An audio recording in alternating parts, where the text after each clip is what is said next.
Congress party అధికారంలోకి వచ్చిన తర్వాత రోజుకు రైతు చొప్పున 400 మందికి పైగా రైతులు ఆత్మహత్యలు చేసుకున్నారని మాజీ మంత్రులు నిరంజన్ రెడ్డి, ఈశ్వర్ విమర్శించారు.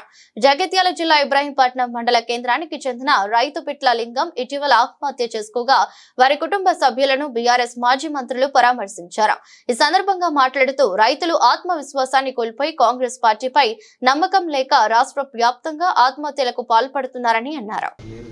సుమారు 417 దాకా రైతుల యొక్క బలవన్మరణాలు జరిగినాయి తెలంగాణ రాష్ట్రంలో. ఈ ప్రభుత్వం వచ్చి ఎన్ని రోజులైందో అన్ని రోజులకు సగటున రోజుకొక మరణం చొప్పున రైతు ఉరికమ్మం ఎక్కుతున్నాడు, లేకుంటే పురుగుల మందు ఆగి చచ్చిపోతున్నాడు. ఇవాళ మనం మాట్లాడేటువంటి ఈ సమయానికి ఉమ్మడి కరీంనగర్ జిల్లా, ప్రస్తుత జగిత్యాల జిల్లా ఇబ్రాహీంపట్నం మండలంలో ఉండేటువంటి మండల కేంద్రంలో ఉండేటువంటి పిట్ల లింగన్న అనేటువంటి రైతు ఎవరైతే ఇటీవల ఆత్మహత్య చేసుకున్నాడో ఆయన ఇంటి ముందు నిలబడి మాట్లాడుతున్నాను నేను. నాతో పాటు మా సహచరులైనటువంటి కమిటీ సభ్యులు ఉన్నారు. చాలా హృదయ విదారకమైనటువంటి పరిస్థితి మనం చూసినాం. దురదృష్టం, రైతులు ఆత్మవిశ్వాసాన్ని కోల్పోయి వాళ్ళ ఆత్మవిశ్వాసం దెబ్బతిని ఈ ప్రభుత్వం మీద విశ్వాసం లేక ప్రభుత్వం ఇచ్చిన మాటను నమ్మలేక ఒక అనిశ్చితికి గురై రైతులు ప్రాణాలు గాలికి వదులుకుంటున్నారు.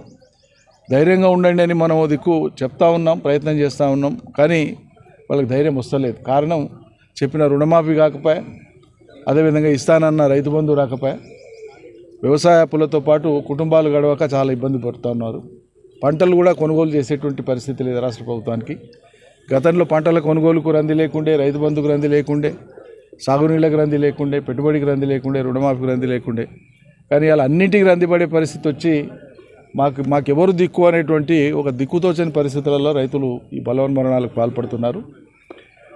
ఇది ఇప్పటికైనా ఆగాలని మేము మనసారా కోరుకుంటున్నాం. అన్ని పక్షాలకు కూడా విజ్ఞప్తి చేస్తున్నాం. ప్రధానంగా ప్రభుత్వ పక్షం వాళ్ళు నిమ్మకు నీరెత్తినట్లు, ఏం పట్టనట్లు, బాధ్యత లేనట్లు వ్యవహరించడం అనేది ఇంకా దారుణమైనటువంటి విషయం.